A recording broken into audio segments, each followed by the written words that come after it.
Salam kerahiman. Selamat malam Pastor, Bapak, Ibu, dan sahabat-sahabatku kerahiman ilahi.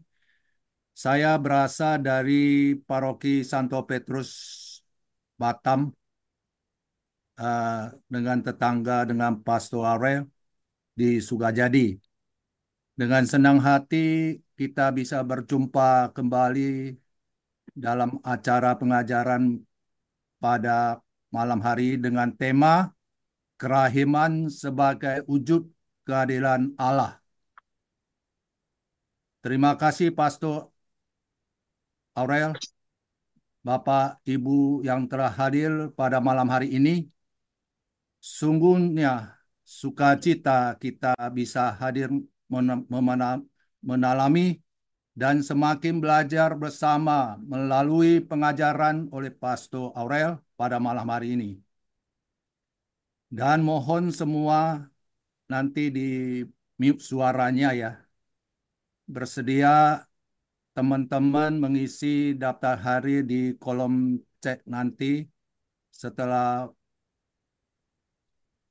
sebelum meninggal ruangan Zoom ini.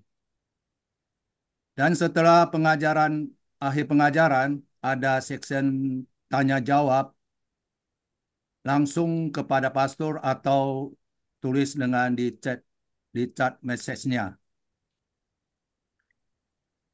Mari kita awali pertemuan dengan doa. Dalam nama Bapa, Putra, dan Roh Kudus. Amin. Amin. Allah Bapa di surga, kasih setiamu kekal abadi. Engkau tumpuan hidup dan harapan kami. Engkaulah Allah yang sungguh baik, yang mengasihi dan mengampuni, yang maha rahim. Terima kasih Tuhan Yesus. Datanglah ke tengah kami dalam pertemuan malam hari ini. Tinggallah bersama kami dan terangilah hati kami. Pada malam hari ini kami masih bisa bertemu satu sama lain. Walaupun melalui media Zoom ini, kami percaya kasih kuasa-Mu bisa menembus waktu dan segala tempat. Mohon Roh Kudus menyatukan kami dalam kasih karunia dan kerahiman-Mu yang memberkati Pater Aurel. Sehingga pada malam hari ini Engkau memberikan kesehatan yang baik kepada Pastor Aurel untuk menyampaikan pengajarannya kepada kami semua. Dan sertailah kami selalu di dalam menjalankan niat-niat kami. Kami boleh merenungkan pelajaran malam hari ini semakin dalam hati kami melaksanakan dalam sejarah hidup kami sehari-hari menjadi rasul-Mu yang setia dalam segala hal. Ya Roh Kudus, membimbing kami mengikuti sebaik-baiknya dengan kebijaksanaan-Mu. Topanglah kami dengan kekuatan-Mu dan memberkati segala sarana prasarana media Zoom yang kami pakai malam hari ini demi Kristus Tuhan dan pengantara kami. Amin. Amin. Oh darah dan air yang memancar dari hati Yesus sebagai sumber kerahiman Engkau alalanku. Oh darah dan air yang memancarkan dari hati Yesus sebagai sumber kerahiman Engkau alalanku. Oh darah dan air yang memancarkan dari hati Yesus sebagai sumber kerahiman Engkau alalanku. Saya mempersilahkan Romo Aurel mulai. Baik, terima kasih Pak San. Selamat datang teman-teman sekalian. Selamat bergabung kembali dalam program rutin. Malam ini adalah pembicaraan terakhir untuk dokumen kedua, yakni Misericordiae Vultus. Tanpa menunda waktu, saya memulai share screen supaya saudara-saudara bisa mengikutinya dari media masing-masing. dan nanti akan juga dikirimkan melalui WA grup kita dalam format PDF untuk boleh dimanfaatkan di tempat masing-masing. Baik, tema 9 dengan eh, sebagai bagian pembicaraan ketiga, subtema ketiga dari dokumen atau bula Paus Fransiskus yang berjudul Misericordia Vultus, sebuah dokumen resmi yang dikeluarkan gereja berkaitan dengan perayaan tahun kerahiman pada tahun 2000, akhir 2015 dan awal seluruh tahun 2016. Nah, kita sudah 2 kali membahas 2 bagian dari dokumen yang sama ini. Malam ini adalah pembicaraan ketiga. Sebelum kita akan masuk pada dokumen ketiga dari 3 dokumen yang menjadi perhatian kita tahun ini. Sekedar mengingatkan bahwa pembicaraan kita ini mengalir dari sejumlah pengajaran yang sudah berlangsung eh, sekian lama, ya, sudah lewat beberapa tahun. Kita memulai dengan pengajaran rutin ini. Dan dalam salah satu pengajaran awal sekali, kita berbicara tentang wahyu universal yang diwariskan kepada kita dalam rupa-rupa dalam kitab suci, yakni Perjanjian Lama dan Perjanjian Baru, yang juga banyak diwarnai oleh wahyu personal, antara lain buku harian Santa Faustina ini. Ada juga catatan lain seperti catatan-catatan Santa Katarina dari Siena, Yohanes dari Salib, atau The Confessiones, Pertobatan Agustinus, dan sebagainya. Semua itu merupakan wahyu personal. Dan gereja mengambil 2 bagian ini secara serius dengan menempatkan wahyu universal sebagai bagian yang penting dan wahyu personal sebagai tanggapan manusia yang memperkaya kasana pastoral gereja. Nah, dalam menyebarluaskan warta kerahiman ini, gereja lalu menampilkan 3 pengajaran ini. Dives in Misericordia, Misericordia Vultus, lalu nanti kita akan masuk pada Misericordia et Misera.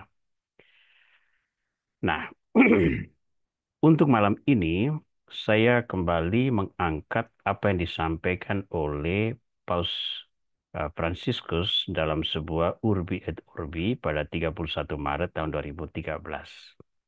Kemurahan Tuhan dapat mengubah tanah yang paling kering sekalipun menjadi taman, memulihkan kehidupan bagi tulang-tulang yang kering.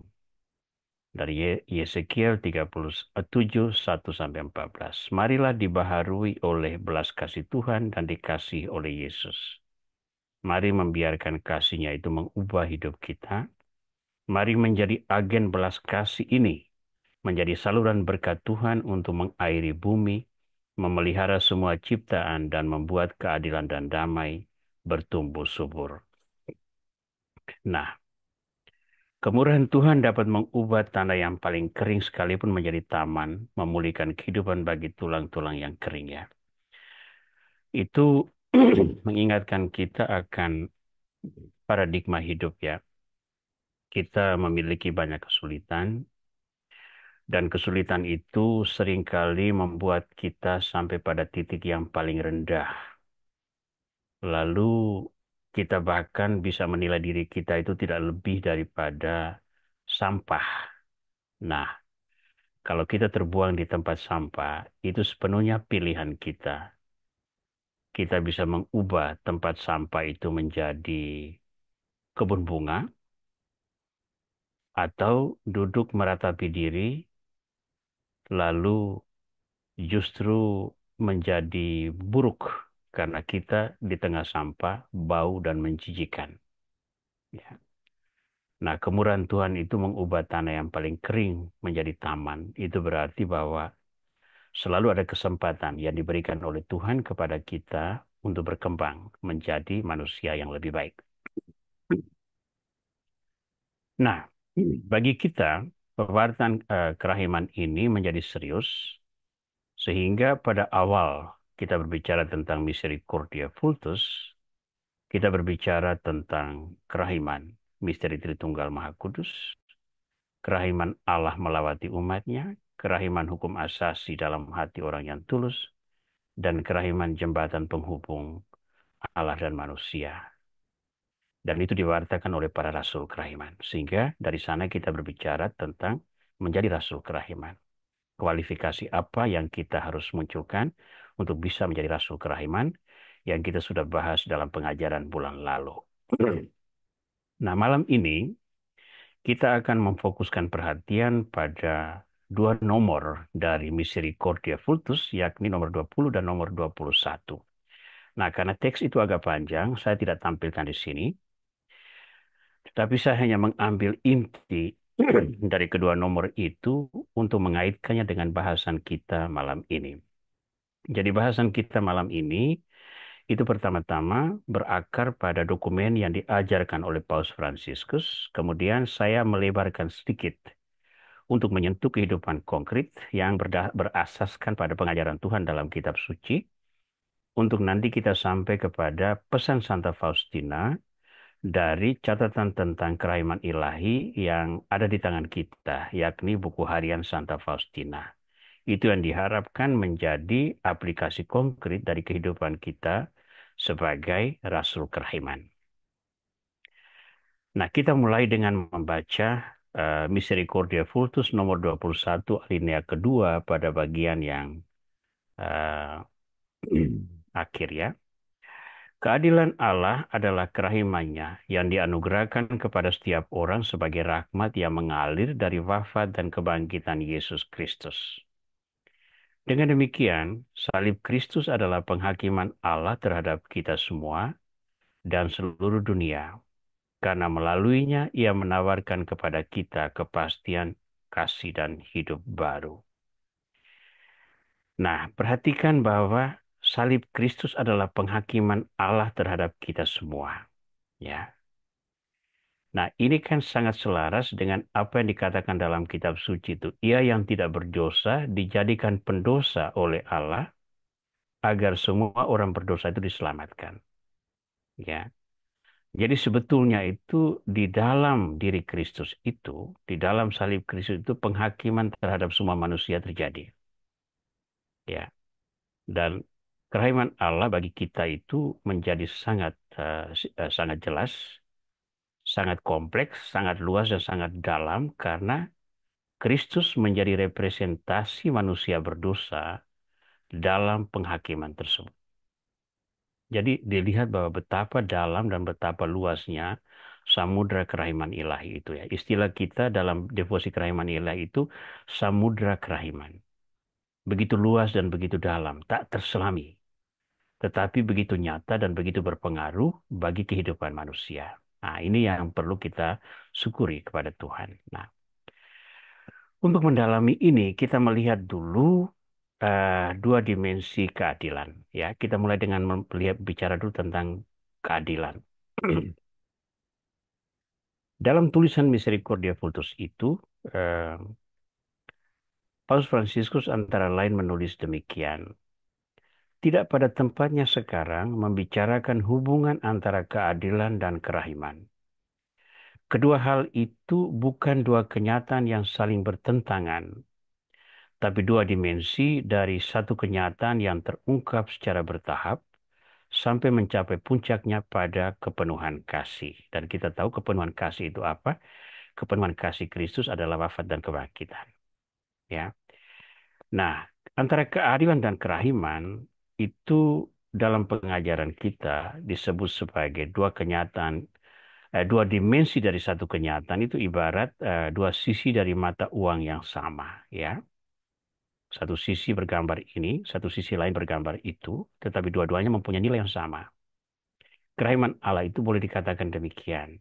Kerahiman dan keadilan Allah itu berjalan paralel karena satu membahasakan yang lain. Nanti kita akan lihat seperti apa uh, overlapping antara kedua ini justru memberikan kepada kita satu kesadaran betapa Tuhan itu memberi perhatian kepada umat manusia.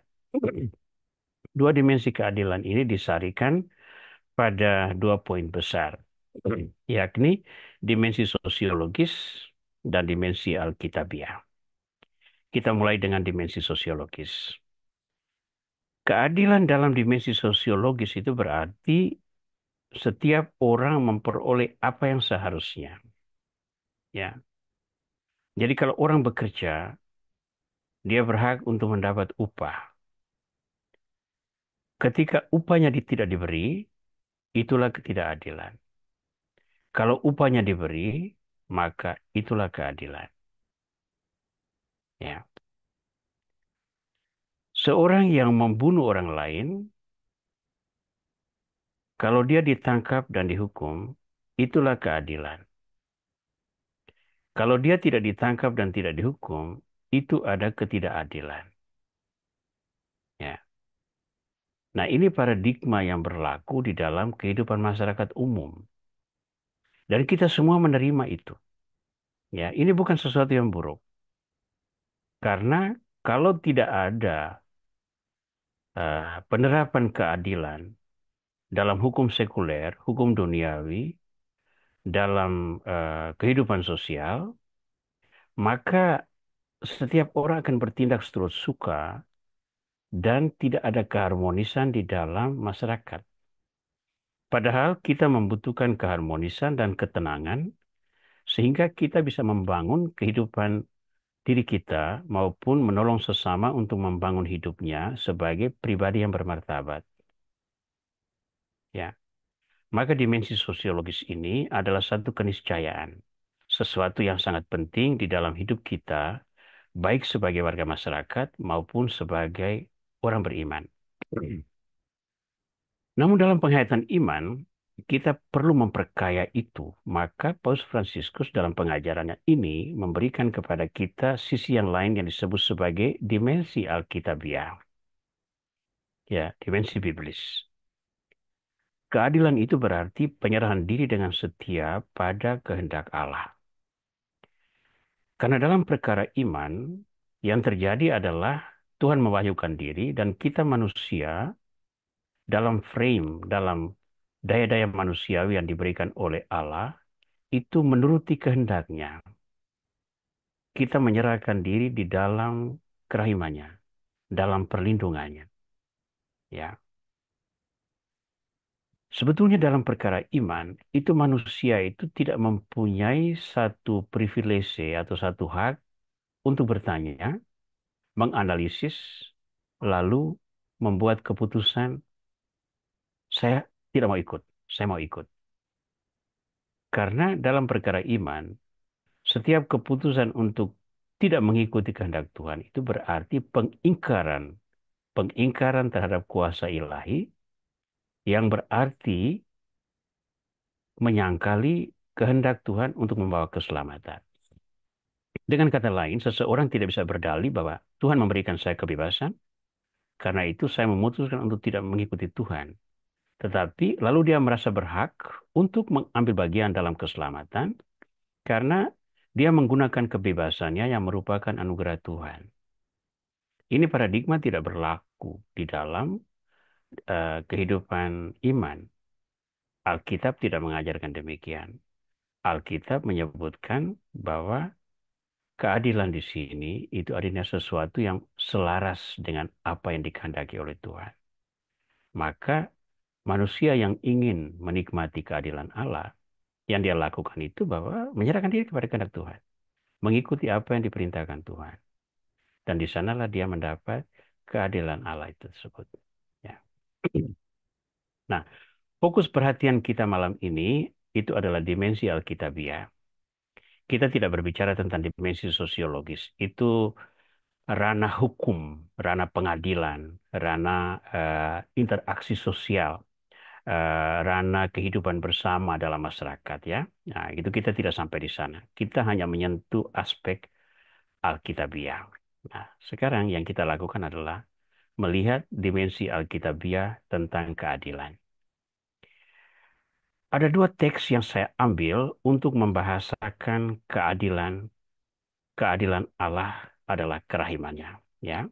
Yang pertama adalah dari Mazmur 51 bab 11 Mazmur 51 ayat 11 sampai 16. Saya jelaskan dulu konteks Mazmur 51. Mazmur 51 ini adalah doa tobat. Tapi siapa yang berdoa tobat di sini? Yang melakukan doa tobat dalam Mazmur 51 itu adalah Daud, Raja Daud.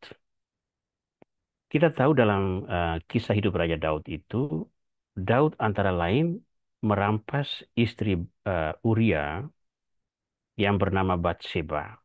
Ya, Daud berkonspirasi dengan panglima perangnya, lalu menempatkan Uria pada barisan musuh yang paling kuat.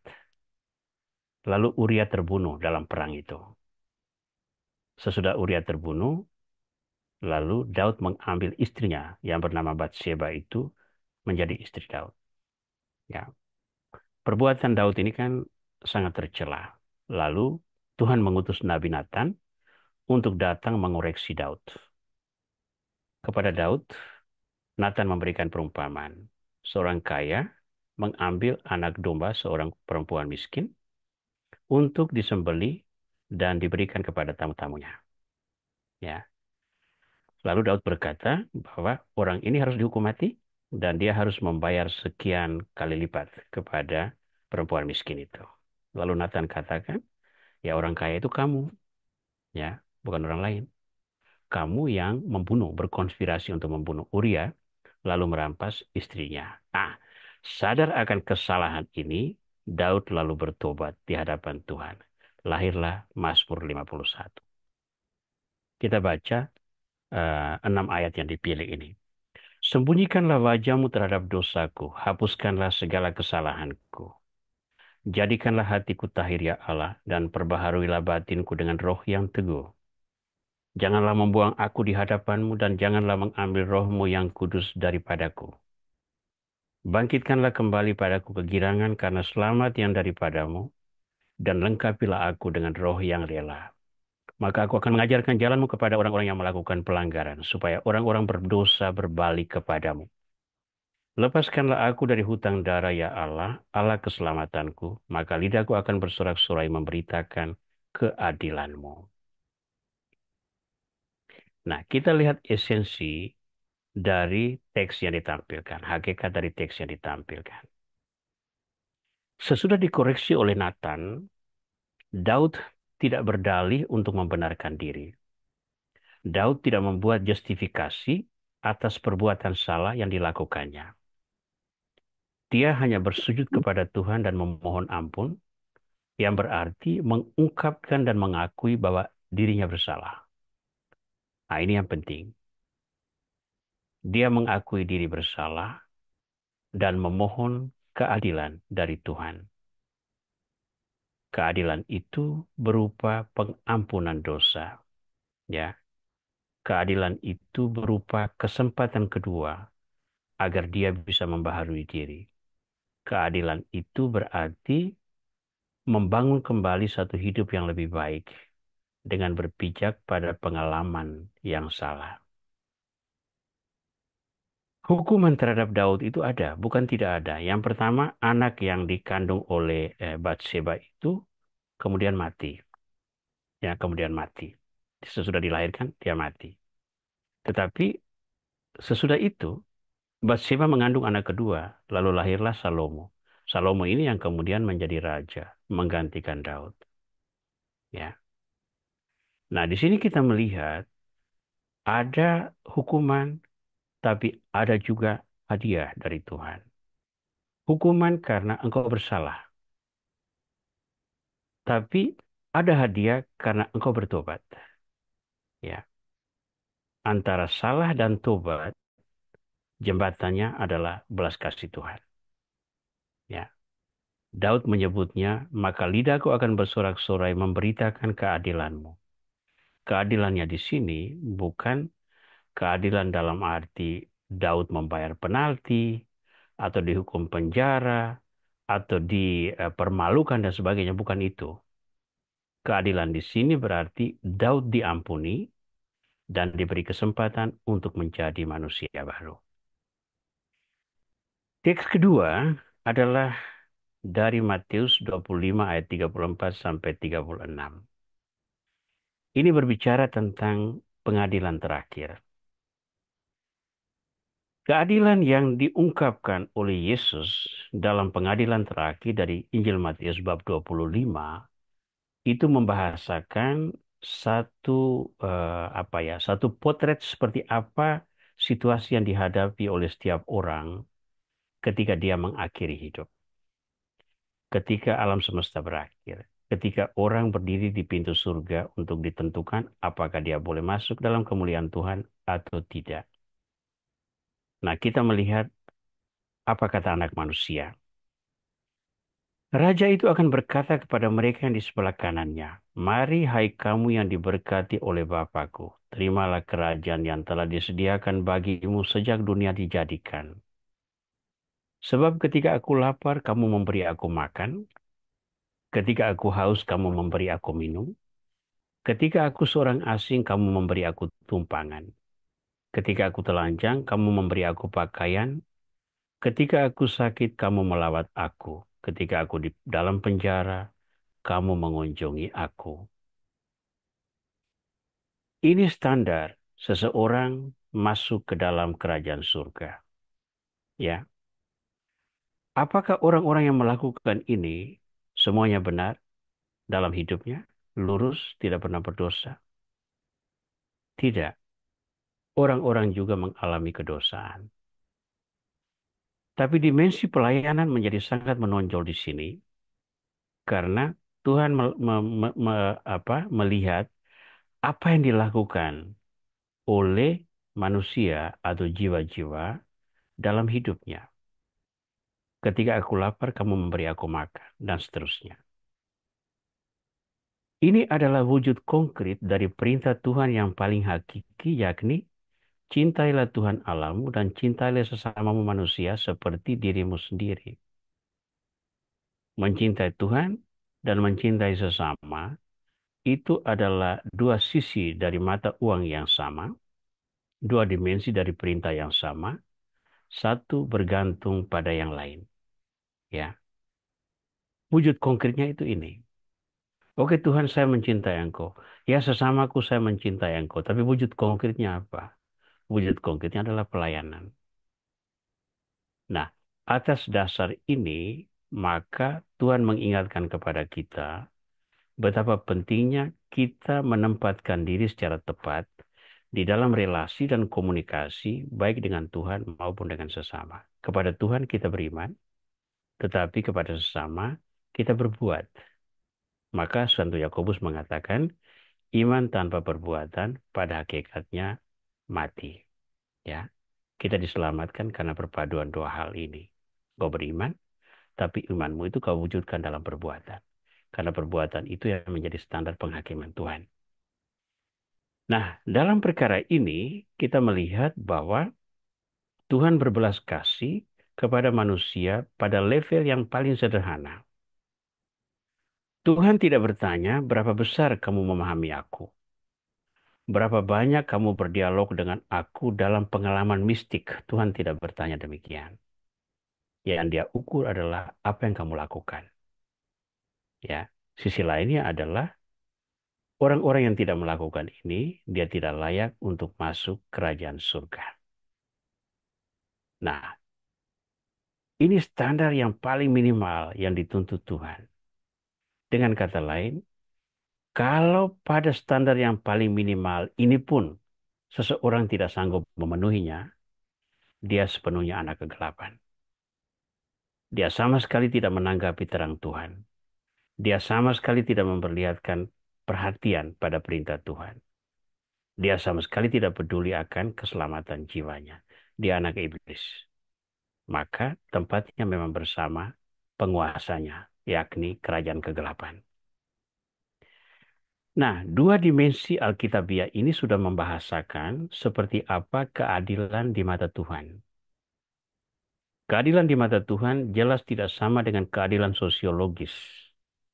Bahwa setiap orang berhak untuk memperoleh apa yang seharusnya.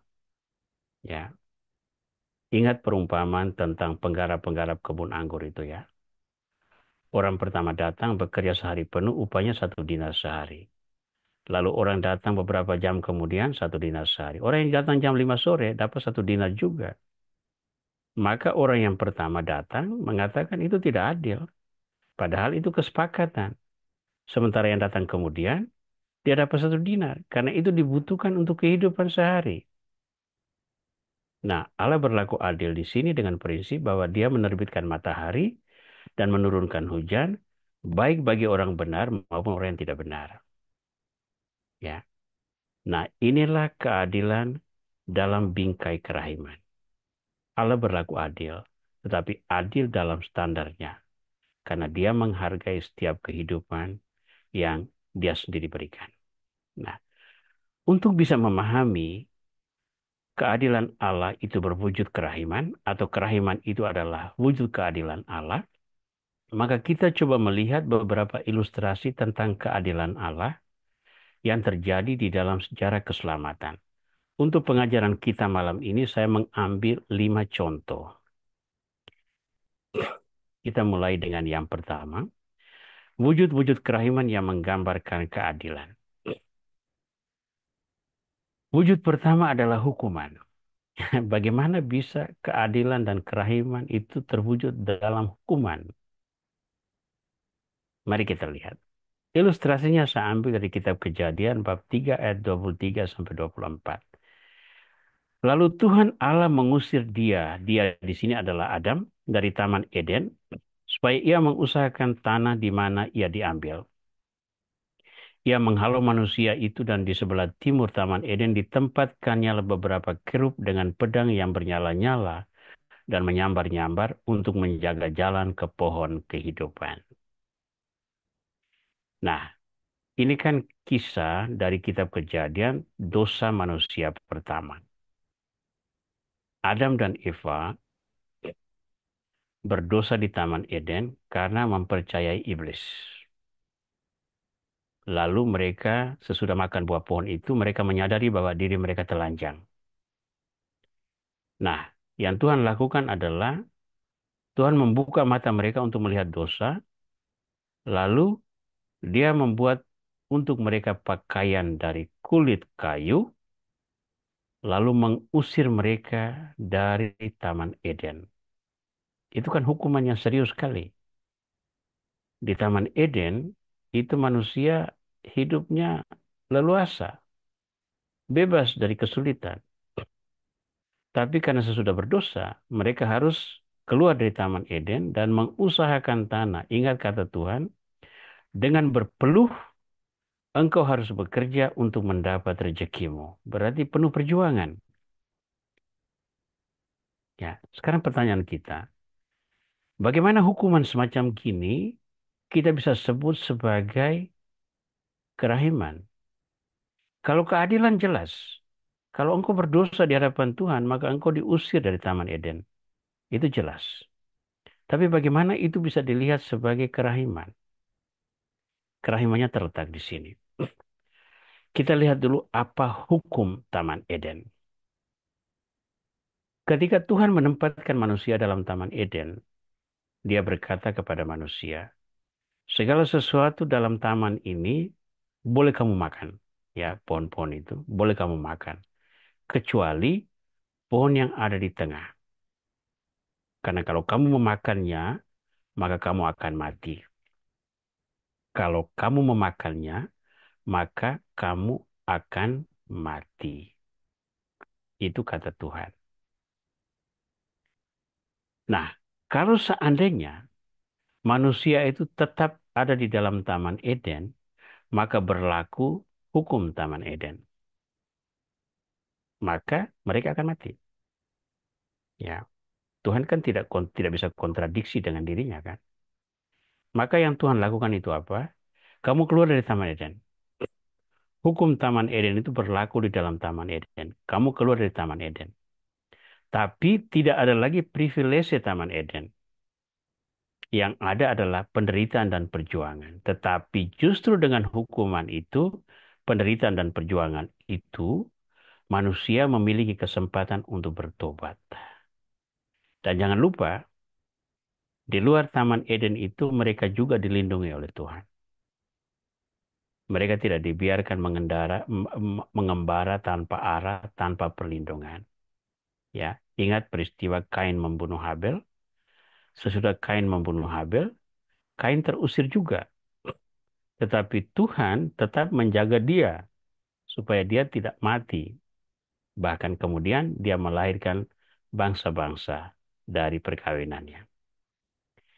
Jadi kita melihat bahwa hukuman yang diberikan Tuhan ini sebetulnya adalah sisi lain dari kerahiman yang ditampilkan untuk tujuan yang paling penting, yakni jiwa manusia itu selamat. Tetapi untuk itu dia harus belajar dari kesalahannya. Jadi ini ibarat mendisiplinkan diri. Kita generasi seperti saya, itu kita masih mengalami guru yang memberikan hukuman itu dengan memukul, dengan hukuman berlutut di tanah, menghadap matahari, macam-macam hukuman fisik pada waktu itu. Ya.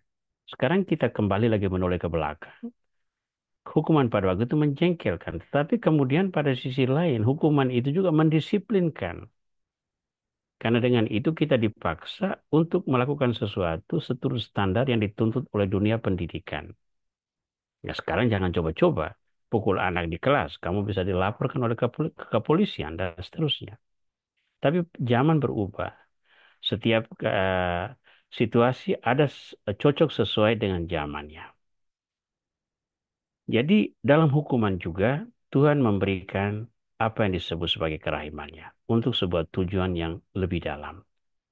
Contoh kedua adalah cobaan. Cobaan ini saya tampilkan dengan mengambil ilustrasi dari peristiwa Abraham diperintahkan Tuhan untuk mengorbankan Ishak anaknya. Kejadian 22 ayat 1 sampai 2.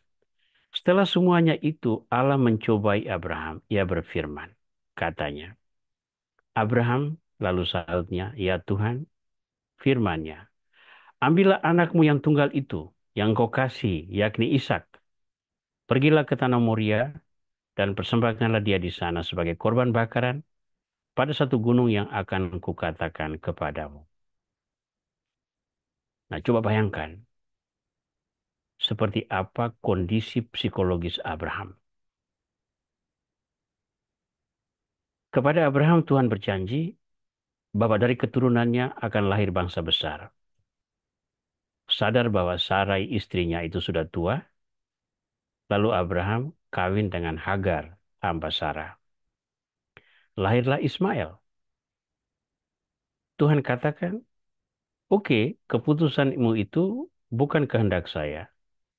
Anak itu tidak akan mati, dia juga akan menjadi bangsa yang besar. Tetapi dia bukan anak perjanjian. Ya, anak itu lahir dari keputusan kultural yang dilakukan oleh Abraham, tetapi bukan keputusan menurut kehendak Allah. Lalu, Sarah mengandung di hari tua, melahirkan Ishak. Nah, bayangkan Ishak yang merupakan anak perjanjian, dijaga dan dilindungi oleh Abraham sesudah Hagar dan anaknya Ismail diusir. Sekarang, Tuhan mengatakan, pergi ke Gunung Moria dan korbankan anak ini. Ya. Abraham yang beriman penuh kepada Tuhan, itu ternyata tetap mengikuti perintah Tuhan.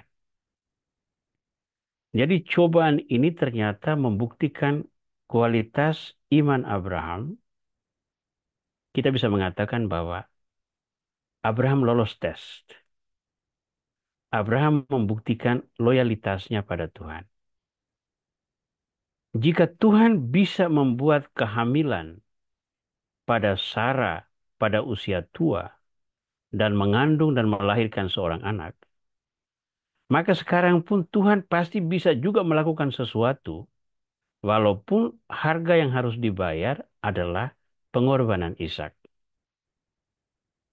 Dan terjadi kan? Ishak tidak dikorbankan, yang dikorbankan adalah seekor domba, lalu bapa dan anak ini kembali sebagai orang yang diberkati. Orang yang dicintai oleh Tuhan. Ya.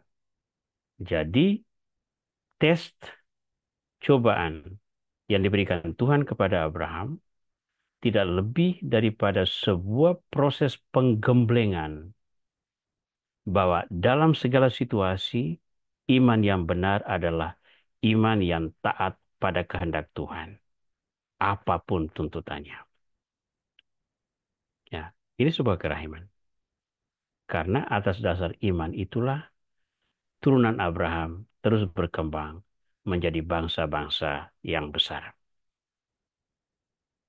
Ilustrasi ketiga, Tuhan mengubah kejahatan menjadi berkat.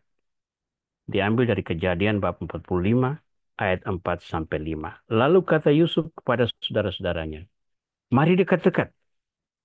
Maka mendekatlah mereka, katanya lagi, "Akulah Yusuf saudaramu yang kamu jual ke Mesir."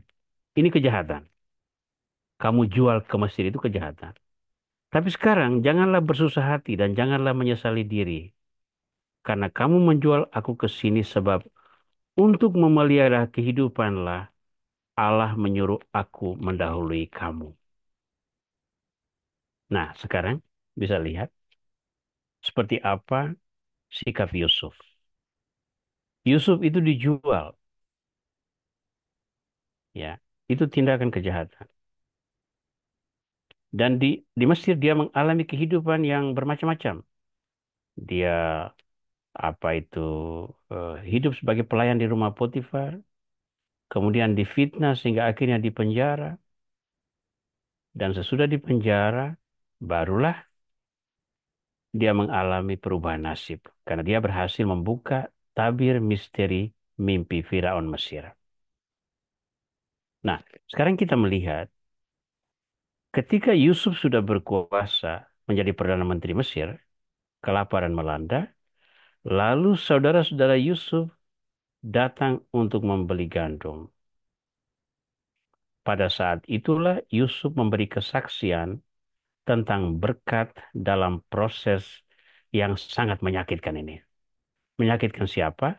Menyakitkan Yusuf sebagai anak yang terjual, menyakiti juga Yakub bapaknya yang harus menderita karena anaknya diceritakan sebagai orang yang sudah terbunuh oleh binatang buas. Di sini menurut di mata Yusuf, apa yang dilakukan oleh saudara-saudaranya itu buruk. Memang betul buruk. Akulah Yusuf, saudaramu yang kamu jual ke Mesir. Dalam budaya saya, menjual seseorang itu berarti kita memutuskan silaturahmi pertalian darah. Kita tidak boleh lagi duduk makan bersama, tidak boleh lagi ada interaksi dalam rupa perkawinan dan sebagainya. Karena taruhannya adalah nyawa. Ya. Apa yang dilakukan oleh saudara-saudara Yusuf itu kejahatan. Tetapi kejahatan itu telah menghantar Yusuf ke Mesir, dan sekarang ketika mereka kelaparan di Kanaan, Yusuf sudah ada di Mesir, sudah menata negeri itu sebagai lumbung makanan, dan itu juga melayani kepentingan saudara-saudaranya. Bahkan sesudah itu, seluruh keluarga Yakub berpindah ke Mesir. Nah, sekarang kita bisa lihat bahwa sesuatu yang jahat dulu, jelas-jelas menyalahi kehendak Tuhan, dalam proses diubah arahnya oleh Tuhan untuk menjadi satu bentuk rahmat bagi orang-orang yang melakukan kejahatan tersebut. Ilustrasi keempat, kita ambil dari Lukas 19 ayat 5 sampai 6. Saya memilih kisah tentang Sakeus untuk membahasakan seperti apa Yesus yang Tuhan menyentuh dan mengubah pendosa. Kerahiman Tuhan itu muncul dalam wujud menyentuh dan mengubah pendosa. Ketika Yesus sampai di tempat itu, ia melihat ke atas dan berkata, "Sakeus, segeralah turun, sebab hari ini aku harus menumpang di rumahmu." Lalu Sakeus segera turun dan menerima Yesus dengan sukacita. Tetapi semua orang yang melihat hal itu bersungut-sungut, katanya, "Ia menumpang di rumah orang berdosa." Tetapi Sakeus berdiri dan berkata kepada Tuhan, "Tuhan, setengah dari milikku akan kuberikan kepada orang miskin. Dan sekiranya ada sesuatu yang kuperas dari seseorang, akan kukembalikan 4 kali lipat." Nah, sekarang kita lihat siapa itu pemungut cukai. Pemungut cukai itu pegawai penguasa. Entah itu penguasa Romawi atau penguasa lain yakni Raja Herodes dan sebagainya. Mereka bertugas untuk mengumpulkan pajak lalu menyerahkan kepada para penguasa ini. Tapi sistem perpajakan itu bukan seperti kita sekarang yang memakai sistem prosentase. Sistem perpajakan itu adalah penentuan kuota. Wilayah ini pajakmu sekian. Siapa yang mengumpulkan? Sakeus. Upahmu apa? Terserah. Engkau mau ambil berapa itu urusanmu. Yang penting saya dapat sekian banyak. Jadi kita kasih contoh. Katakanlah pajak untuk kuota untuk wilayah ini adalah 100 juta. Sakeus harus bisa mendapat 100 juta itu. Nah, upah Sakeus adalah dia mengutip, menaikkan pajak seturut kehendak dia. Jadi kalau dia naikkan sampai 200 juta, yang dia setor ke penguasa adalah 100 juta, dia punya adalah 100 juta. Maka para pemungut pajak itu adalah penindas. Mereka berdiri di antara rakyat dan penguasa dan mereka menjadi raja-raja baru. Dia menjilat ke atas tapi menindas ke bawah. Ini situasi hidup yang dialami oleh Sakeus atau Mateus atau Levi. Tidak heran kalau para pemungut cukai itu menjadi orang-orang yang dibenci. Tapi sekarang Yesus datang. Sakeus, aku mau menumpang di rumahmu. Lalu apa yang terjadi? Tuhan, setengah dari milikku akan kuberikan kepada orang miskin. Dan sekiranya ada sesuatu yang kuperas dari seseorang, akan kukembalikan 4 kali lipat.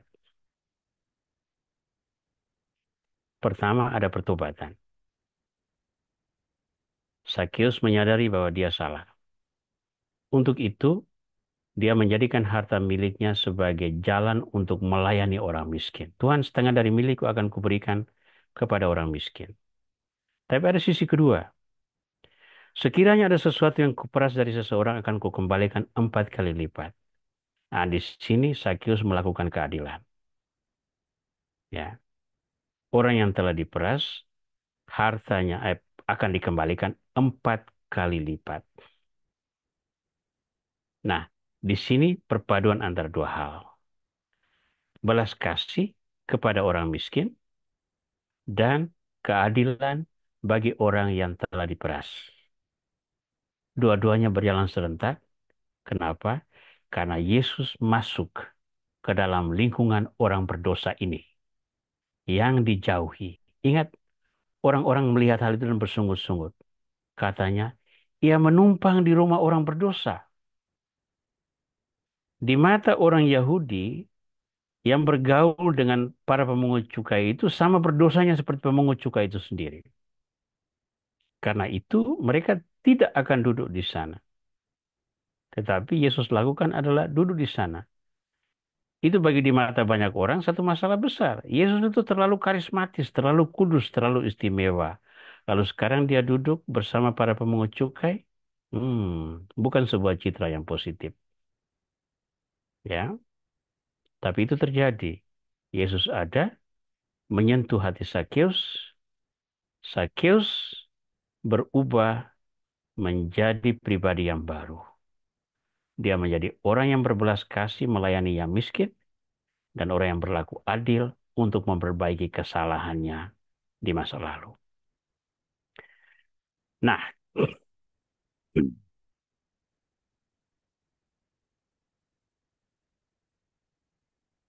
oke, ada satu lagi bagian teks yang kelihatannya lolos dari perhatian saya, yakni panggilan yang di sini saya tulis kelima adalah setia pada penugasan orang berdosa. Nah, ini saya bicara sebetulnya tentang nanti teksnya akan saya masukkan untuk nanti disebar-sebarkan melalui PDF ya. Tapi ini berbicara tentang Petrus.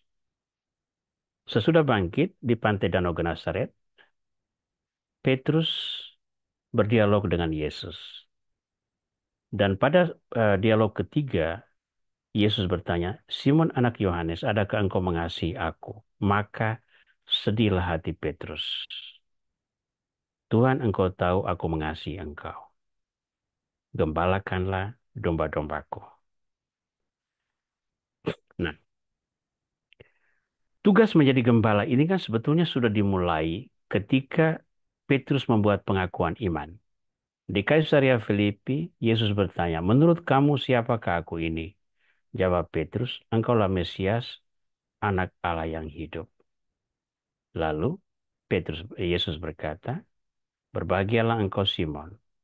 Ya, nah, karena yang mengatakan kepada apa yang kau katakan itu bukan darimu sendiri tapi dari Tuhan. Nah, di atas bukit karang inilah aku akan mendirikan gerejaku. Petrus menjadi pemimpin, ya, kepadanya akan diberikan kunci kerajaan surga, ya. Nah, tetapi Petrus yang sama itu menyangkal Yesus sebanyak 3 kali. Penyangkalan Yesus itu membahasakan bahwa penyangkalan Petrus kepada Yesus itu membahasakan bahwa cinta Petrus itu belum sempurna. Dia masih sangat manusiawi. Nah, dalam dialog 3 kali Yesus bertanya itu sebetulnya dalam bahasa Indonesia itu kurang nampak. Tetapi dalam bahasa asli bahasa Yunani, itu Yesus memakai tingkatan-tingkatan cinta yang berbeda. Yang pertama, Simon anak Yohanes, apakah engkau mengasihi aku? Kasih dalam kata pertama itu adalah kasih agape, kasih yang berkorban tanpa pamrih. Ya, kasih agape itu. Simon Petrus tidak sanggup. Maka dia menjawab, Tuhan saya mencintai engkau. Tapi cinta saya ini cinta level bawah. Ya, cinta masih sederhana pada manusiawi saja. Yesus turunkan lagi. Sampai yang terakhir, Yesus bertanya dalam standar Petrus, adakah engkau mengasihi aku? Dengan cintamu yang tidak sempurna itu, disitulah kesedihan Petrus memuncak. Bukan karena dia teringat bahwa 3 kali dia menyangkal Yesus, tidak. Tetapi bahwa Tuhan menghargai cintanya yang tidak sempurna itu dan mau menerima bahwa Simon mencintai Tuhan dengan cara yang tidak sempurna. Dalam ketidaksempurnaan itulah dia belajar untuk menjadi sempurna. Dan Yesus katakan, gembalakanlah domba-dombaku. Jadi penugasan Petrus ketika dia menyatakan imannya, ya, engkau adalah Mesias, Anak Allah yang hidup. Lalu Yesus katakan kepadamu akan diberikan kunci kerajaan surga. Tekad itu kemudian dilunturkan oleh penyangkalan Petrus sebanyak 3 kali ketika Yesus diadili. Tetapi itu direstorasi bukan dengan standar yang tinggi, tapi standar yang sederhana. Dengan iman yang tidak sempurna itu. Maka kita melihat Yesus adalah sosok yang setia pada rencananya. Pada penugasan yang sudah dia tetapkan bagi orang yang berdosa sekalipun. Nah, kita ada 5 poin ini. Tuhan menerapkan keadilan dalam bingkai belas kasih. Di dalam hukuman, Tuhan juga menunjukkan kerahimannya. Di dalam cobaan, Tuhan menunjukkan kerahiman. Ketika dia mengubah kejahatan menjadi berkat, Tuhan menunjukkan kerahimannya. Ketika dia menyentuh dan mengubah pendosa, Tuhan menunjukkan kerahimannya. Dan ketika dia setia pada penugasan orang berdosa, sekali lagi Tuhan menunjukkan kerahimannya. Kenapa demikian? Karena hakikat Tuhan adalah kerahiman. Bapamu yang di surga, yang menerbitkan matahari bagi orang yang jahat dan orang yang baik, dan menurunkan hujan bagi orang yang benar dan orang yang tidak benar. Itu kata Yesus dalam Injil Matius bab 5 ayat 45. Ya, kalau hakikat Tuhan adalah menerbitkan matahari bagi orang yang baik dan yang tidak baik, menurunkan hujan bagi orang benar yang tidak benar, maka seluruh proses hidup manusia selalu diwarnai oleh kerahiman. Walaupun itu tampil dalam rupa hukuman, walaupun itu tampil dalam rupa cobaan, walaupun itu tampil dalam kejahatan, walaupun itu tampil dalam diri orang berdosa, walaupun itu tampil dalam diri orang yang tidak setia. Ketika Tuhan membingkainya dengan belas kasih, itulah keadilan menurut rencana Tuhan. Nah, melihat apa yang dilakukan ini, Paus Fransiskus merumuskan dalam sebuah nilai yang bagi saya itu sangat menyentuh. Kerahiman sebagai wujud keadilan Tuhan ini. Seandainya Allah membatasi dirinya hanya pada keadilan, ia akan berhenti menjadi Allah dan sebaliknya menjadi seperti manusia yang hanya minta agar hukum dihormati. Tetapi melulu keadilan tidaklah cukup. Pengalaman menunjukkan bahwa tuntutan pada keadilan saja akan mengakibatkan kehancuran. Itulah sebabnya mengapa Allah melangkah melampaui keadilan dengan belas kasih dan pengampunannya. Sebuah contoh adalah Nelson Mandela. Nelson Mandela itu kan dipenjarakan sekian puluh tahun karena menuntut persamaan hak antara orang kulit hitam dan orang kulit putih. Sesudah dia dibebaskan dan menjadi presiden, pemimpin Afrika Selatan, dia kan tidak menghukum kembali semua orang yang memenjarakan dia dulu, tapi dia mengupayakan rekonsiliasi. Karena bagi dia, hukuman dibalas dengan hukuman itu hanya akan memelihara lingkaran kekerasan. Ya, hukum harus ditegakkan, ya, tetapi warna itu dengan rekonsiliasi. Karena ketika hati yang didamaikan, dia akan menerima kebenaran, dia akan mengupayakan kebaikan bersama, dan dia bisa mengakhiri mata rantai kekerasan. Ya, ingat kata-kata Tuhan dalam kitab Nabi Hosea. Aku menyukai kasih setia dan bukan korban sembelihan, dan menyukai pengenalan akan Allah lebih daripada korban-korban bakaran. Keadilan di mata hukum adalah melakukan apa yang seharusnya atau memiliki apa yang seharusnya. Dalam perkara iman, Tuhan lebih mengutamakan belas kasih. Karena itu mencerminkan seperti apa Tuhan mengasihi manusia. Nah, sekarang kita sampai pada bagian akhir pendalaman kita malam ini. Untuk bagian akhir ini kita rangkai dan kita hubungkan dengan buku harian Santa Faustina.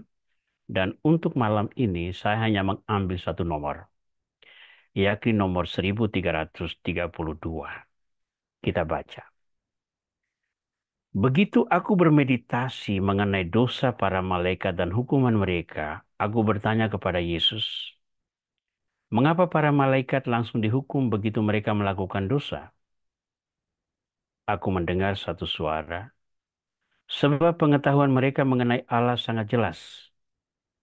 Tidak seorang pun di bumi ini, meskipun ia seorang santo besar, memiliki pengetahuan mengenai Allah seperti malaikat. Tetapi kepadaku yang begini Bapa, Engkau telah menunjukkan kerahiman-Mu, ya Allah, dan ini terjadi berulang kali. Engkau menggendong aku dalam pelukan kerahiman-Mu dan mengampuni aku setiap kali aku mohon pengampunan-Mu dengan baik, yang dengan hati yang remuk redam. Nah, apa yang dituliskan oleh Santa Faustina ini merupakan buah permenungan dalam sebuah retret. Ini ada di dalam refleksi kita beberapa hari atau 1-2 minggu yang lalu, ketika kita memperoleh itu um, 3 nomor buku harian Santa Faustina dalam refleksi harian. Nah, yang saya mau tampilkan di sini adalah perbedaan hukuman antara Tuhan dan antara manusia dan malaikat. Ya. Begitu aku bermeditasi mengenai dosa para malaikat dan hukuman mereka, aku bertanya kepada Yesus, mengapa para malaikat langsung dihukum begitu mereka melakukan dosa? Kontrasnya apa? Manusia juga melakukan dosa, tetapi manusia diberi kesempatan untuk bertobat.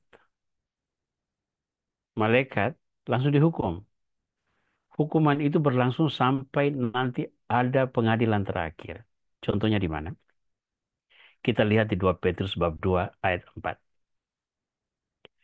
Sebab jikalau Allah tidak menyayangkan malaikat-malaikat yang berbuat dosa, tetapi melemparkan mereka ke dalam neraka, dan dengan demikian menyerahkannya ke dalam gua-gua yang gelap untuk menyimpan mereka sampai hari penghakiman. Ya, nuansa yang sama itu dapat Anda temukan di dalam surat Yudas bab 1 ayat 6. Nah, sekarang kita lihat. Sebab jikalau Allah tidak menyayangkan malaikat-malaikat yang berbuat dosa, tetapi melemparkan mereka ke dalam neraka, dan dengan demikian menyerahkannya ke dalam gua-gua yang gelap untuk menyimpan mereka sampai akhir zaman, sampai hari penghakiman. Ini masih ada kelanjutannya, tapi saya kutip cukup sampai di situ. Ya, jadi Allah tidak menyayangkan malaikat yang berbuat dosa. Dia langsung, kamu neraka sekarang. Tunggu penghakiman pada akhir zaman. Ya, Adam dan Eva berdosa, tapi tidak langsung masuk neraka. Kamu hidup dulu di luar Taman Eden. Ya, renung lagi, refleksi lagi. Kalau kamu bertobat, kamu bisa diterima kembali dalam kemuliaan. Ini beda. Malaikat yang berdosa dihukum. Manusia yang berdosa diberi kesempatan bertobat dan berubah. Kita ambil contoh dari Yohanes bab 8 ayat 10 sampai 11. Lalu Yesus bangkit, berdiri dan berkata kepadanya, ini perempuan yang tertangkap berzina itu ya. Hai perempuan, di manakah mereka? Tidak adakah seorang pun yang menghukum engkau? Jawabnya, tidak ada Tuhan. Lalu kata Yesus, aku pun tidak menghukum engkau. Pergilah dan jangan berbuat dosa lagi. Nah, sini lihat. Perempuan itu sesungguhnya sudah mendapat hukuman. Hukuman itu apa? Stres karena hampir digebuk orang tadi. Hampir dilempari dengan batu sampai mati itu. Itu sudah hukumannya luar biasa. Hukuman psikologis yang sangat berat. Detik-detik menunggu lemparan batu pertama dan harus menderita mati secara memalukan, itu sudah hukuman yang berat. Tuhan tidak menambah hukuman itu. Tapi dia beri satu syarat itu. Pergi dan jangan berbuat dosa lagi. Jadi sekarang kamu lihat, dengan kata lain begini. Yesus katakan begini. Sekarang kamu lihat bahwa Tuhan tidak langsung menghancurkan dirimu. Tuhan memberi kamu kesempatan untuk hidup. Kamu diampuni. Tapi ini tuntutannya ini. Jangan berdosa lagi. Karena kamu tahu bahwa dosa itu menghancurkan. Karena itu jangan berdosa lagi. Ya, hukumanmu ada, tetapi kerahimannya juga ada. Hukumanmu adalah kamu harus hidup secara baru. Ya, melatih diri, hidup penuh disiplin. Itu hukuman. Tetapi itu sangat penting karena dengan itu kamu menjadi manusia baru yang berhak untuk memperoleh belas kasih Tuhan. Nah, sekarang kita kembali ke catatan Santa Faustina. Mengapa malaikat itu dihukum? Langsung dihukum. Tidak ada masa jeda pertobatannya. Aku mendengar satu suara. Sebab pengetahuan mereka mengenai Allah sangat jelas. Tidak ada seorang pun di bumi ini, meskipun ia seorang santo besar, memiliki pengetahuan mengenai Allah seperti malaikat. Ini masuk akal. Malaikat diciptakan Tuhan, tetapi diciptakan dalam dimensi ilahi tanpa raga. Dia hidup di hadirat Allah. Dia melayani takhta Allah. Dia menyaksikan kemuliaan surgawi. Dialah utusan Allah. Ya. Jadi dia mengetahui Allah pada segala sisinya. Maka kalau malaikat berdosa, itu sebuah kecelakaan yang sangat serius. Sebuah pengingkaran yang sangat hakiki. Ya, beda dengan manusia. Manusia itu mahkota cipta. Tetapi dia makhluk yang terbatas. Dia memiliki keterbatasan pemahaman tentang Tuhan. Dia tidak sanggup memahami secara lengkap keutamaan-keutamaan dalam diri Tuhan, hakikat Tuhan, dan sebagainya. Karena itu, manusia diberi kesempatan untuk bertobat. Pertobatan menghantar dia untuk melihat dan mengalami seperti apa hakikat Tuhan itu. Tapi kalau sesudah dia mengetahui dan dia masih juga bertobat, masih juga berdosa, maka dia juga melakukan kesalahan serius, sama seperti para malaikat melakukan kesalahan serius. Maka ketika aku lapar, kamu tidak memberi aku makan. Ketika aku haus, kamu tidak memberi aku minum, dan seterusnya. Karena itu, kamu tidak layak untuk masuk ke dalam kerajaan surga. Saudara-saudara sekalian,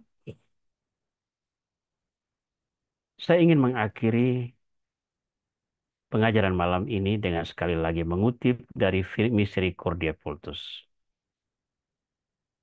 Paus Fransiskus mengingatkan kita pentingnya membahasakan kerahiman Allah dalam hidup kita. Semoga gereja memantulkan sabda Allah yang bergaung dengan keras dan jelas sebagai warta dan tanda pengampunan, kekuatan, pertolongan, dan kasih. Semoga gereja tak lelah-lelahnya menyebarkan kerahiman dan selalu sadar dalam menawarkan belas kasihan dan penghiburan. Semoga gereja menjadi suara setiap laki-laki dan perempuan, dan dengan percaya mengulang-ulang tanpa henti, ingatlah segala rahmat-Mu dan belas kasih setiamu, ya Tuhan, sebab semuanya itu sudah ada sejak purbakala. Dengan kata lain, wartakanlah kerahiman Tuhan dalam hidupmu, baik itu dalam perkataan maupun dalam perbuatan. Kalau Anda sudah menerima belas kasih Tuhan, maka sekarang saatnya berlaku adil dengan membawa pesan kerahiman itu kepada sesama di sekitar kita. Terima kasih untuk semua perhatian. Semoga pengajaran ketiga dari tema Misericordia Vultus memberi inspirasi bagi saudara-saudara sekalian dalam hidup dan pelayananmu setiap hari. Baik, saya kembalikan dulu ke Pasan untuk Ya, menghantar apa ada eh, pertanyaan. ya. Ya, terima kasih Pastor. Pada malam hari ini sangat jelas dalam pengajarannya supaya kita lebih adil di dalam kehidupan ini, menyampaikan kerahiman ilahi kepada sesama. Mari kita ada Bapak Ibu yang ingin bertanya, bisa langsung, bisa juga ditulis dan di chat message ini. Baik, Pak Frans Darmono, saya lihat sudah angkat tangan. Silakan Pak Frans. Dihidupkan dulu mikrofonnya Pak Frans. Belum hidup.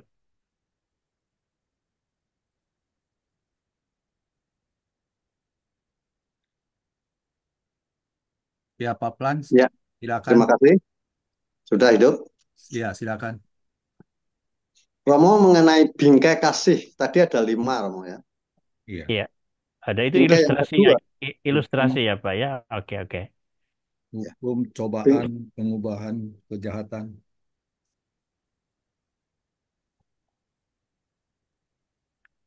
Bingkai kasih yang kedua, yaitu cobaan, Iya. itu kenyataannya seperti apa ya? Prosesnya dan kejadiannya itu seperti apa, Romo? Apakah seseorang, kita manusia itu tahu sedang menerima cobaan, sampai seberapa jauh cobaan itu akan diberikan, dan sebagainya itu? Realisasinya, kejelasannya seperti apa, Romo? Oke. Ilustrasi yang dipakai adalah cobaan pada Abraham. Ya,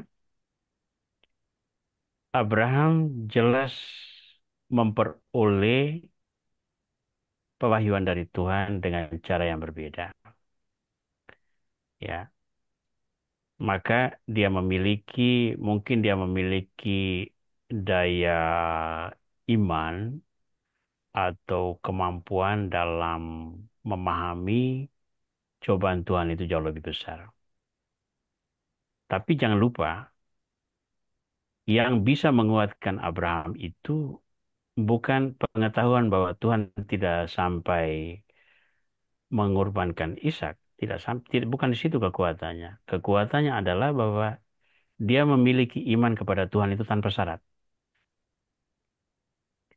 Tuhan memberikan dia, Tuhan akan memanggil dia. Pergi dari tanah orang tuamu pergi ke negeri yang akan kutunjukkan. Ikut. Ya kan? Ya, Tuhan mengatakan bahwa keturunanmu akan menjadi bangsa yang besar. Padahal dia belum punya anak. Abraham percaya. ya, Ya. Tuhan mengatakan bahwa bukan Ismail yang menjadi anak perjanjian. Nanti yang dilahirkan oleh Sarah itu. Percaya.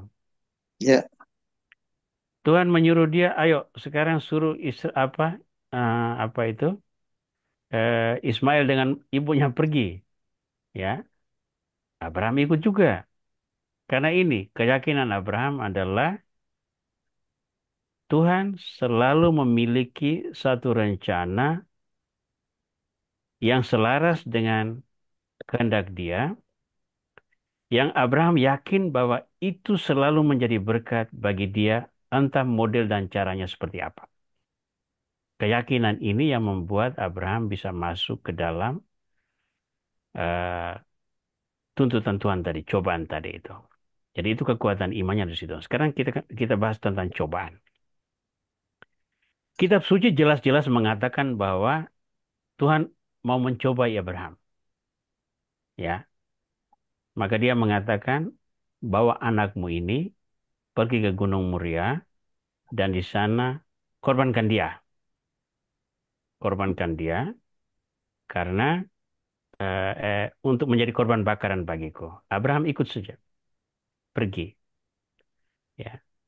Nah, sekarang kalau itu dikaitkan dengan kehidupan kita, cobaan Tuhan itu datang pada level apa dan sejauh mana kita bisa memiliki kekuatan untuk menanggapi, maka sesungguhnya contoh yang diberikan dalam contoh dari Abraham tadi itu bisa menjadi ilustrasi yang kita bisa terapkan dalam hidup. Kita ambil eh, contoh konkret.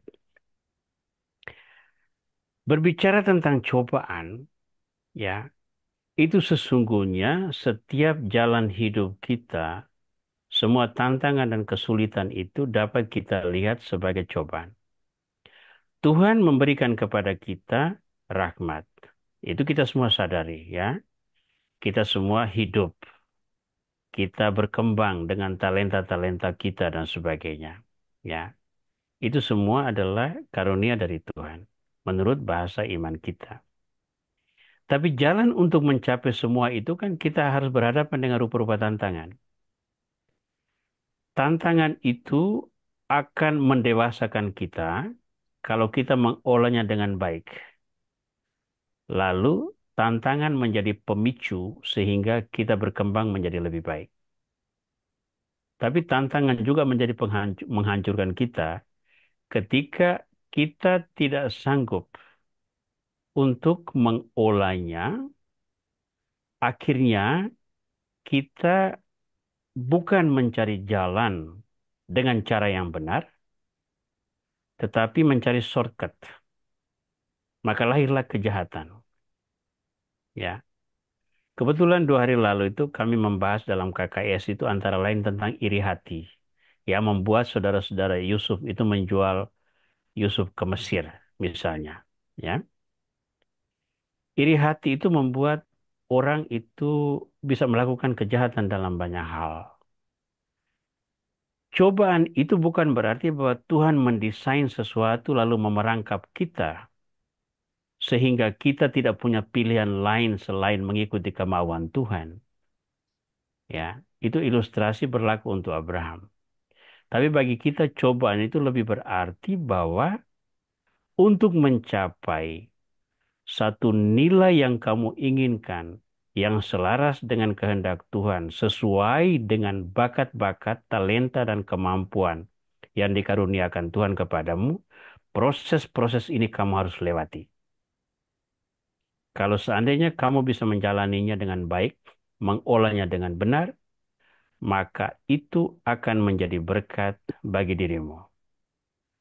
Maka sesungguhnya konsistensi kita di dalam menanggapi tantangan-tantangan itu tanpa melibatkan elemen-elemen negatif, ya, itu rupanya bisa menjadi sebuah ilustrasi bahwa kita bisa berjalan menghadapi tantangan itu tanpa harus berpaling kepada hal-hal kegelapan, tanpa harus berpaling kepada kesesatan, tetap berpijak pada kehendak Tuhan, walaupun itu adalah salib yang sangat berat.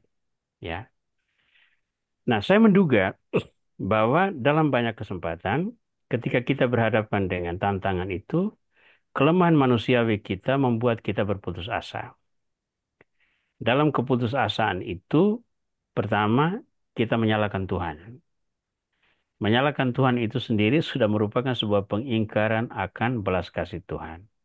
Maka itu sebuah kesalahan. Yang kedua, ketika kita sudah menyalahkan Tuhan, berarti kita menyingkirkan Tuhan dari hati kita, maka kita membuka diri lebar-lebar bagi kegelapan.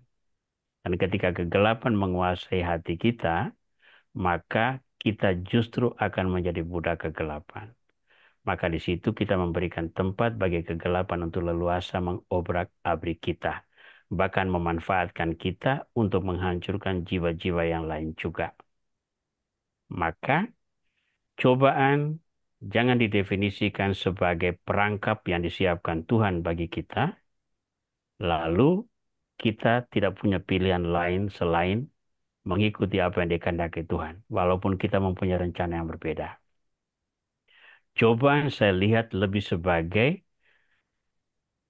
salib yang diberikan Tuhan sebagai proses pendewasaan.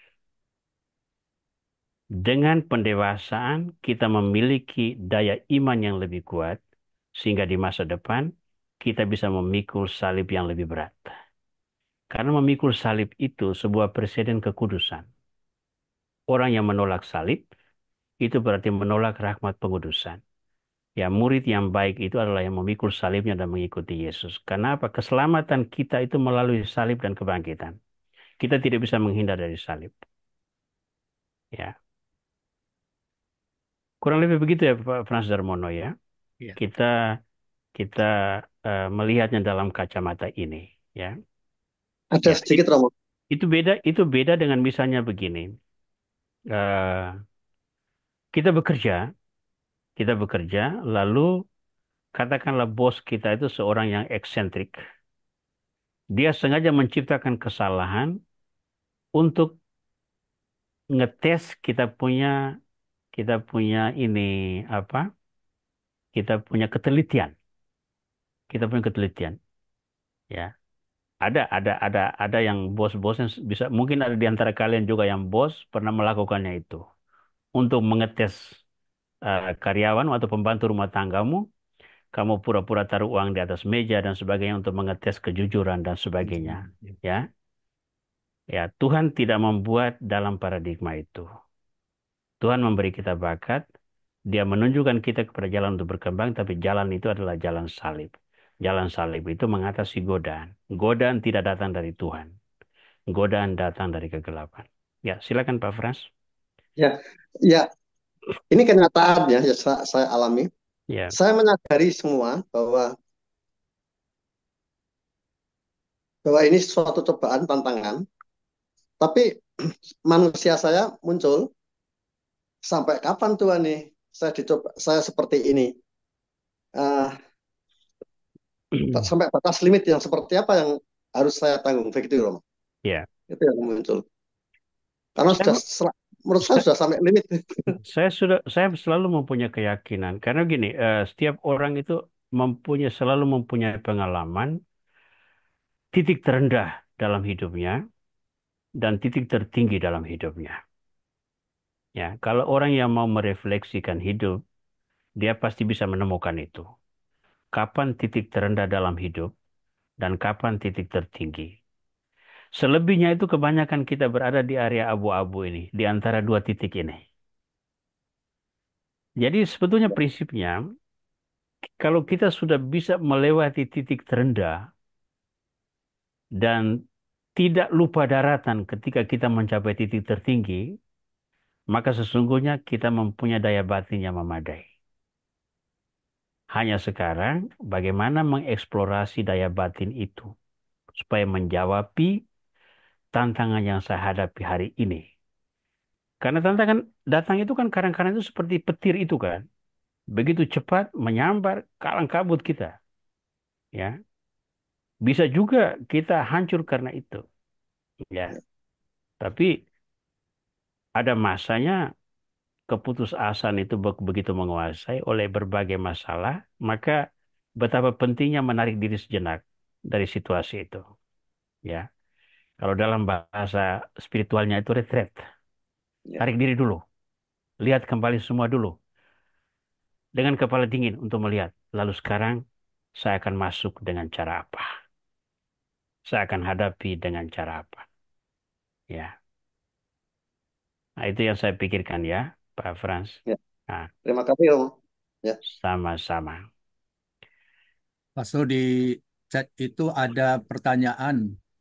Tadi Romo katakan bahwa anak pertama Daud yang mati adalah hukuman atas dosanya. Hmm, Apakah anak yang baru lahir dan tidak lama kemudian lalu anak itu mati adalah selalu gambaran akibat dosa dari orang tua atau opa omanya? hmm.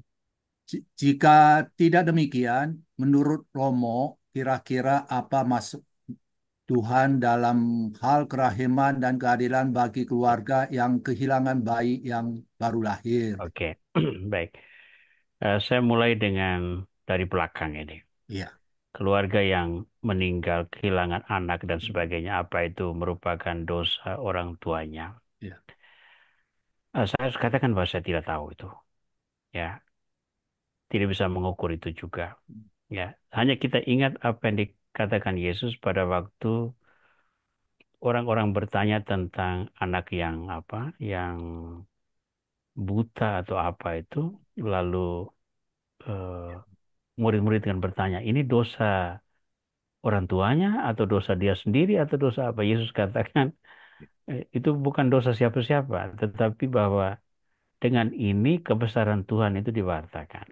Nah, kalau itu kita hubungkan dengan apa yang dikatakan oleh kisah tentang Daud, maka kita harus melihatnya dari perspektif ini. Pertama, anak yang dilahirkan oleh Bathsheba sebagai hasil perselingkuhan itu kemudian kan diambil Tuhan. Diambil Tuhan. Bagi kitab suci jelas-jelas mengatakan bahwa anak itu tidak selamat. Itu sebagai hukuman bagi Daud. Hukuman bagi Daud. Nah, secara personal, secara manusiawi, saya melihatnya sebagai bentuk Tuhan untuk melindungi Daud. Mungkin agak mengagetkan. Kenapa demikian? Tuhan ini kan mempunyai rencana besar kelahiran Sang Mesias melalui keturunan Daud ya. Daud ini bukan orang yang benar, tapi rencana Tuhan ini kan mau dia wujudkan. Jangan lupa dalam sejarah masa lalu tuh begitu banyak orang salah juga yang tetap dipelihara Tuhan karena mereka dalam linea perwujudan rencana Tuhan. Nah, kehadiran anak hasil selingkuhan tadi itu selalu akan mengingatkan Daud tentang dosa pembunuhan, dosa perselingkuhan, dosa konspirasi, kehidupan yang tidak layak di hadapan Tuhan. Tuhan katakan saya ambil anak itu, ya. Tapi kamu harus ingat ini. Kamu diberi kesempatan lagi hidup, tetap hidup dengan cara yang benar. Maka lahirlah Mazmur 51 tadi itu, ya. Kita menilai itu sebagai hukuman Tuhan karena terungkap demikian di dalam teks kitab suci, ya. Dalam tafsiran saya, Tuhan membersihkan jalan ini untuk kemudian hadir seorang manusia baru, yakni Salomo. Salomo yang sudah diberkati Tuhan. Kenapa Salomo diberkati Tuhan? Karena Salomo itu hasil anak atau anak yang lahir pasca pertobatan Daud. Daud sudah bertobat, sudah diampuni, maka dia menjadi manusia baru. Dan setiap orang yang menjadi manusia baru itu diibaratkan putih seperti salju. Dia kembali murni. Karena itu, Salomo sepenuhnya membahasakan nilai pertobatan. Salomo membahasakan penyertaan Tuhan. Salomo membahasakan hidup yang dibaharui. Ya. Nah, apakah ini paradigma itu bisa menjadi paradigma hidup masa sekarang, bahwa seorang anak yang lahir itu adalah kejahatan, lahir lalu mati itu adalah kesalahan orang tuanya? Saya tidak bisa menilai. Saya tidak bisa menilai. Tetapi kematian seorang anak di dalam keluarga itu kan bisa menjadi sebuah kesempatan refleksi. Refleksi atas kehilangan seorang anak yang sangat berharga, refleksi atas apa yang salah dilakukan masa lalu, refleksi atas proses hidup yang mungkin menyimpang dari jalan kebenaran yang bisa melahirkan pertobatan. Tetapi apakah anak itu meninggal karena hukuman Tuhan atas dosa-dosa orang tuanya maupun opa-omanya, sebagaimana yang dipromosikan dalam apa yang disebut sebagai pohon keluarga dan sebagainya itu, ya, itu saya tidak bisa menilai karena saya tidak paham tentang itu. Saya juga tidak tahu, ya. Tuhan menghukum seseorang dengan cara apa, itu kita tidak bisa mengerti. Kecuali kalau seandainya Tuhan mempunyai cara untuk menunjukkan kepada kita. Tapi dari pengajaran iman, ya, dosa seseorang adalah tanggungan orang tersebut. Ya. Orang lain bisa hidup dalam sebuah akibat dosa dari orang-orang yang dilakukan. Macam misalnya begini ya, kalau saya sebagai bapak keluarga, saya melakukan korupsi, maka keluarga saya akan hidup dalam rasa malu sebagai akibat dosa saya. Tapi dosa saya adalah dosa saya, hukuman Tuhan berlaku untuk saya, bukan untuk mereka. Ya. Hanya itu yang saya bisa tanggapi, Bu Maria Santi ya. Terima kasih untuk pertanyaannya ini. Ya, mendorong kita untuk sedikit merenung lebih dalam tentang hidup kita. Baik, Pak San, kita sudah sampai 8:30. Tanpa terasa. Sebelum kita, mungkin masih ada yang mau bertanya, kita beri kesempatan satu orang lagi kalau ada yang mau bertanya. Ya. Baik, Pak San, saya Oke, kembalikan dulu terima kasih. kepada Selamat malam, Ibu-ibu, Bapak.